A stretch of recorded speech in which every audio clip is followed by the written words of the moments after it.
तो दोस्तों, आप सभी लोगों का दोबारा से स्वागत है मेरे इस YouTube के चैनल अननोन हिस्ट्री पर। और हम आ चुके हैं आपके लिए एक नई वीडियो में एक नए टॉपिक के साथ। तो दोस्तों, आज हम दोबारा से इल्तुतमिश के बारे में बात करने जा रहे हैं। इल्तुतमिश के पहले पार्ट वाली वीडियो में आपने देखा किस तरह इल्तुतमिश की ज़िंदगी की शुरुआत हुई, किस तरह उन्होंने अपनी ज़िंदगी की शुरुआती जंग लड़ी और उनके शुरुआती ज़िंदगी के बारे में। इस वीडियो में हम आपको उनके द्वारा लड़ी जाने वाली बड़ी बड़ी जंगों के बारे में बताएंगे। तो इसलिए वीडियो को पूरा एंड तक ज़रूर देखिएगा। और हम आपको ये भी बताएंगे कि किस तरह उनकी मृत्यु हुई थी और आज उनकी कब्र कहाँ पर स्थित है।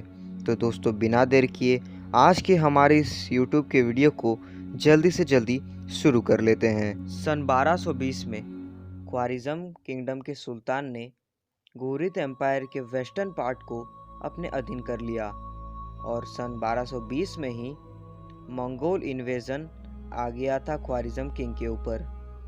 जब सन 1221 में बैटल ऑफ इंदस में ख्वारिज़म किंग जलाल अद-दीन मिंगबरनू को उस समय के सबसे बड़े सुल्तान चंगेज़ खान का मुकाबला करना था, तब उन्होंने वहां से भागने फैसला किया। जलाल अद-दीन मिंगबरनू भागकर सीधा पंजाब चले गए और वहाँ के छोटी रियासत के राजा राय खोकर संकीम के पास चले गए। राय खोकर संकीम को मदद किया उन्होंने दूसरे रिलीजन के सुल्तानों को हराने में, जिनमें से एक काबचा के सुल्तान भी हुआ करते थे। काबचा के बारे में आप नहीं जानते तो हमने उनके बारे में अपने पिछले के वीडियो में जिक्र किया है, आप चाहे तो वो वीडियो देख सकते हैं, हम डिस्क्रिप्शन में लिंक जरूर दे देंगे।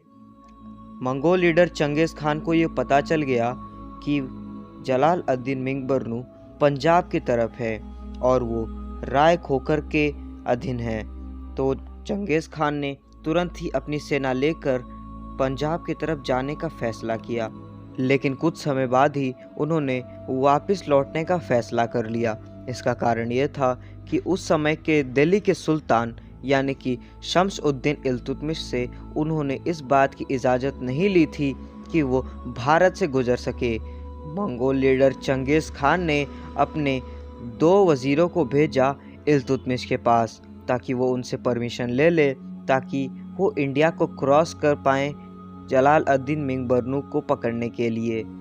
आपकी जानकारी के लिए ज़रूर बताना चाहेंगे कि मिंगबरनू सबसे पहले इल्तुतमिश के पास ही आए थे चंगेज़ खान से सुरक्षित होने के लिए, लेकिन इल्तुतमिश चंगेज़ खान के बढ़ते ताकत को बहुत ही अच्छे तरीके से जानते थे, इसीलिए उन्होंने मिंगबरनू को सहायता देने से साफ इनकार कर दिया। इल्तुतमिश ने चंगेज़ खान को क्या जवाब दिया, इसका जिक्र आज भी इतिहास के पन्नों में नहीं हुआ है, लेकिन ये कहा जाता है कि चंगेज़ खान ने भारत जाने का मन बदल दिया। इसका कारण ये था कि मिंगबरनू कहाँ था, उनको ये जानकारी नहीं मिल पाई। जब मिंगबरनू को ये पता चला कि चंगेज़ खान उन पर हमला करने वाले हैं, तो वो तुरंत ही वहाँ से भाग निकला।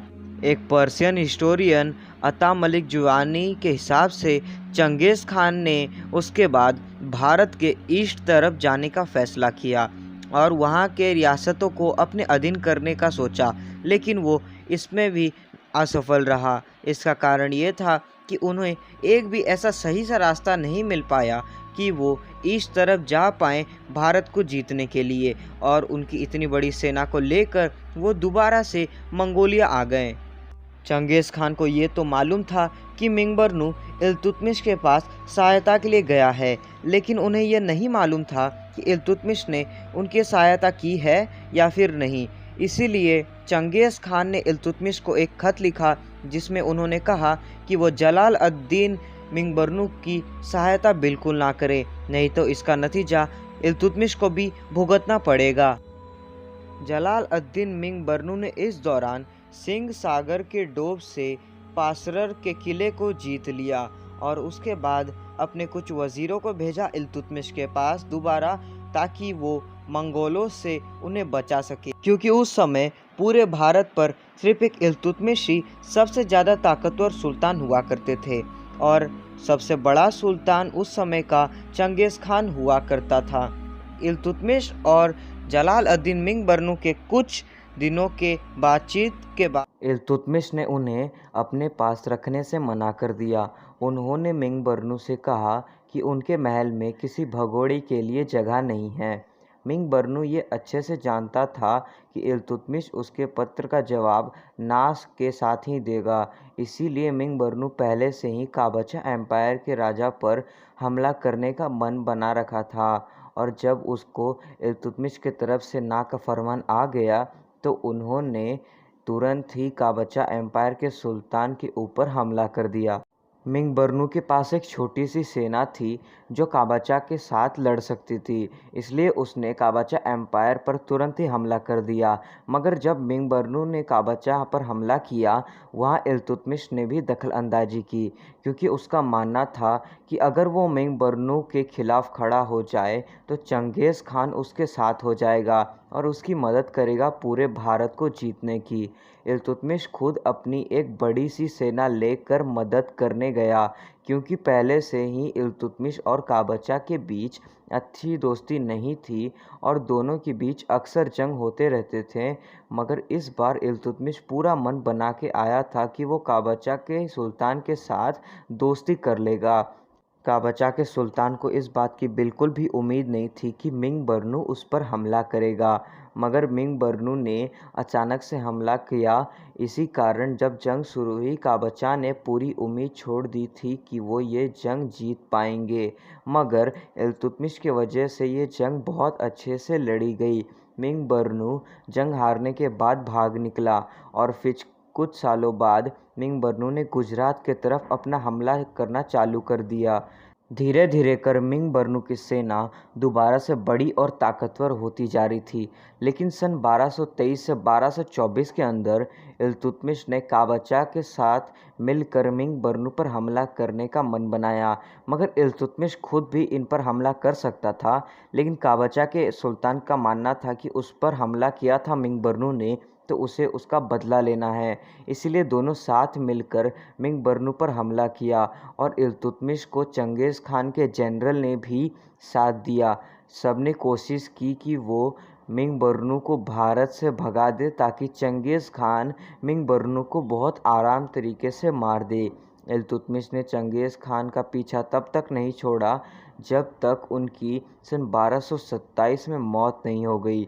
इल्तुतमिश हमेशा से चंगेज़ खान से दोस्ती करना चाहते थे, क्योंकि वो जानते थे अगर वो चंगेज़ खान के साथ मिल जाए तो वो पूरे भारत को जीत सकते हैं।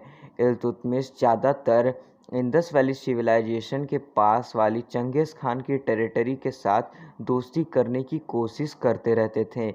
जब कुतुबुद्दीन ऐबक का दौर चल रहा था, तब उन्होंने ईस्टर्न इंडिया की सारी कारोबार को अली मर्दान खिलजी के ऊपर सौंप रखा था। मगर जब कुतुबुद्दीन ऐबक और अली मर्दान खिलजी दोनों की मौत हो गई, तो उन सारी रियासतों को इंडिपेंडेंट मान लिया गया। मगर कुछ सालों बाद उन सारी रियासतों पर घियास-अद-दीन शाह ने उन सारी रियासतों पर अपना अधिकार जमा लिया। इल्तुतमिश को इस बात का पता चला तो वो नॉर्थ वेस्टर्न साइड गए हुए थे। इसी का फ़ायदा उठा के घियास ने बिहार, जजनागर, त्रिहत, बंग जो आज बंगाल में है, और कमरू को भी अपने अधीन कर लिया। आपकी जानकारी के लिए बता दें, ये सारी रियासतें इल्तुतमिश के अधीन आती थी। जब इल्तुतमिश को इस बात का पता चला कि घियास धीरे धीरे कर उनकी सारी टेरिटरीज़ को छीनता जा रहा है, तो इल्तुतमिश ने तुरंत ही वापस आने का फ़ैसला किया और वो तुरंत ही आकर घियास पर हमला करने का मन बनाने लगे। मगर इससे पहले कि वो घियास पर हमला करते, उन्होंने बिहार को वापस लिया और फिर सन 1225 में घियास पर हमला कर दिया। कुछ समय बाद घियास ने कुछ लोगों को भेजा कि वो देख कर आएँ इल्तुतमिश के पास कितनी बड़ी सेना है। जब वो जाने कि सेना तो हद से ज़्यादा बड़ी है, तो फिर घियास ने उसे लड़ने से बजाय उसके अधीन होना स्वीकार कर लिया। इल्तुतमिश को इस बात में कोई दिक्कत नहीं थी, इसीलिए वो वापस दिल्ली चल गए। मगर जाने से पहले इल्तुतमिश ने अपने एक वज़ीर मलिक ज़ानी को बिहार का कारोबार सौंप दिया और सन 1226 में रणथंभौर फोर्ट पर अपना परचम लहरा दिया। उसके बाद फोर्ट ऑफ मांदोर यानी कि मांदोर के सबसे बड़े किले को भी अपने अधीन कर लिया, जो कि आज राजस्थान में है। ईस्टर आइलैंड के तरफ गियासउद्दीन ने दोबारा से बगावत करने की कोशिश की और बिहार को अपने अधीन लाने की कोशिश की, मगर 1227 में इल्तुतमिश ने अपने बेटे नसीरुद्दीन मोहम्मद को कहा कि वो तुरंत ही बंगाल जाकर गियासउद्दीन को हरा दें। उस दौरान नसीरुद्दीन मोहम्मद अवध में थे और गियासउद्दीन कमरूप में थे। जब नसीरुद्दीन ने लखनौती पर हमला किया तब गियासउद्दीन दोबारा बंगाल आ गया और नसीरुद्दीन मोहम्मद ने गियासउद्दीन को हरा दिया। इसके बाद से ही बिहार में और बंगाल में इल्तुतमिश के नाम से सिक्के जारी होने लग गए। इसका मतलब बिहार और बंगाल पूरी तरह से इल्तुतमिश के अधीन आ चुका था। जहां पहले इल्तुतमिश इंदस रिवर के तरफ अपना ध्यान ज़्यादा दे रहे थे, वहीं सन 1220 से उन्होंने इंदस वैली पर अपना ध्यान कम कर दिया। इसका कारण ये था कि मंगोल, ख्वारिज़म किंग्स और काबचा एम्पायर के शासकों के बीच आपसी मतभेद इतने होते थे कि इल्तुतमिश को उनमें दखल अंदाजी करने का बिल्कुल भी मन नहीं किया।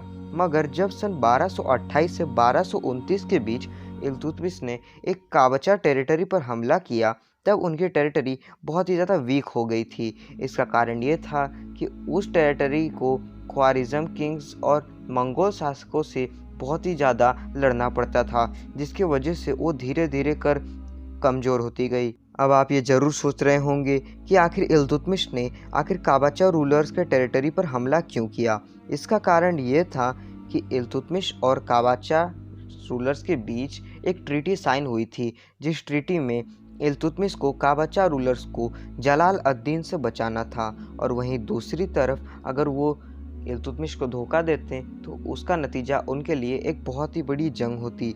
लेकिन अगर इल्तुतमिश उनको बचा लेते जलाल अद-दीन से, तो वो काबचा रूलर से कुछ रियासतें ले लेते और वो रियासतें थे तबरहिंद, कुहराम, सरस्वती और लाहौर। लाहौर को पहले काबचा रूलर्स ने धोखे से अपने अधीन कर लिया, मगर इल्तुतमिश ने अब दोबारा उनसे लाहौर छीन लिया था। इन सारी रियासतों को काबचा रूलर्स के से लेने के बाद उन्होंने अपने एक जनरल नसीर अद-दीन ऐतुमर को वहाँ की रखवाली के लिए छोड़ दिया और इल्तुतमिश खुद दिल्ली चल गए। मगर कुछ समय बाद ही इल्तुतमिश ने नसीर अद-दीन को वहाँ से बुलाया ताकि वो मुल्तान जीतने के लिए जा सके और खुद इल्तुतमिश उच को जीतने के लिए चले गए। दोनों को कुल 3 महीने लगे उच और मुल्तान जीतने में और उन्होंने सन 1228 को 4 मई के दिन दोनों रियासतों को जीत लिया। सन 1228 में इल्तुतमिश ने निज़ाम अल मुल्क जुनयादी नामक एक वज़ीर के साथ एक बड़ी सी सेना भेज दी काबचा सुल्तान को मारने के लिए। काबचा सुल्तान ने अपने बेटे मलिक अलाउद्दीन बहराम को भेज दिया इल्तुतमिश के पास ताकि वो उसे माफ़ कर दें और उसे छोड़ दें। लेकिन बदले में इल्तुतमिश ने काबचा एम्पायर की सारी रियासतों को मांगा। काबचा सुल्तान जानता था कि वो ये नहीं दे सकता है, इसलिए उन्होंने 26 मई 1228 में रिवर इंदस में डूबकर आत्महत्या कर ली। उसके बाद सन 1227 या 1229 में मार्च से अप्रैल के बीच में इल्तुतमिश के बेटे नसीरुद्दीन मोहम्मद की अचानक से मृत्यु हो जाती है। इसका फ़ायदा उठाते मलिक इख्तियार उद्दीन बलखा ने बंगाल को अपने अधीन कर लिया, क्योंकि उस समय नसीरुद्दीन बंगाल में ही थे। इल्तुतमिश खुद गए अपनी सेना लेकर और उसे हराकर अपने वजीर मलिक अलाउद्दीन जानी को वहां की रखवाली के लिए छोड़ दिया। उसके बाद सन 1231 में ग्वालियर के सुल्तान ने अपने आप को स्वाधीन घोषित कर दिया। इसे इल्तुतमिश को अपनी सेना लेकर जाना पड़ा उस पर हमला के लिए और आखिरकार 11 महीनों की जंग के बाद सन 12 दिसंबर 1232 में इल्तुतमिश ने ग्वालियर को अपने अधीन कर लिया और उसके बाद मजदूल मुल्क ज़ियाउद्दीन नामक अपने एक वजीर को वहां की रखवाली के लिए छोड़ दिया। जब सन 1236 में इल्तुतमिश कुरलुग को हराकर आ रहे थे, जो बैमान के सुल्तान थे, तब 20 अप्रैल को दिल्ली आते समय 10 दिन बाद 30 अप्रैल को इल्तुतमिश को बहुत ही ज़्यादा बुखार हो जाता है और 30 अप्रैल को ही उनकी मृत्यु हो जाती है। उस दिन इल्तुतमिश ने अपनी ज़िंदगी में कुल 2 सबसे बड़ी जंग लड़ी थी, जो सबसे पहली थी बैटल ऑफ तारेन में 1216 में यिल्दिज के खिलाफ और नसीर अद-दीन काबचा के साथ लाहौर में। हम आपको एक बार फिर से याद दिला देते हैं कि हमने अपनी पिछले इल्तुतमिश की वीडियो नीचे डिस्क्रिप्शन में दे रखी है, आप वो देख सकते हैं। इसके अलावा आज की हमारी इस वीडियो को यहीं ख़त्म करते हुए हम आपका शुक्रिया कहते हैं कि आपने वीडियो पूरा एंड तक देखा। वीडियो पसंद आया तो वीडियो को लाइक कर चैनल को सब्सक्राइब जरूर कर ले। हम आपसे मिलते हैं एक नए वीडियो में एक इसी तरह के